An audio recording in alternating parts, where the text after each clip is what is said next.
আমার জীবনে অনেক স্ট্রেন্থ ছিল, কিন্তু তোদের মতো কেউ হবে না রে। প্রতিটা মুহূর্তে আমি তোকে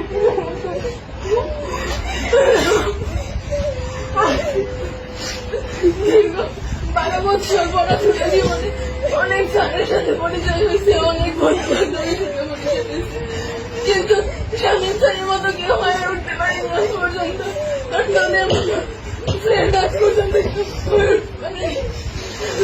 আমি ক্লাসের মধ্যে অনেক কথা ডাউটার দিতাম, যাতে অনেকেই বিরক্ত হতো।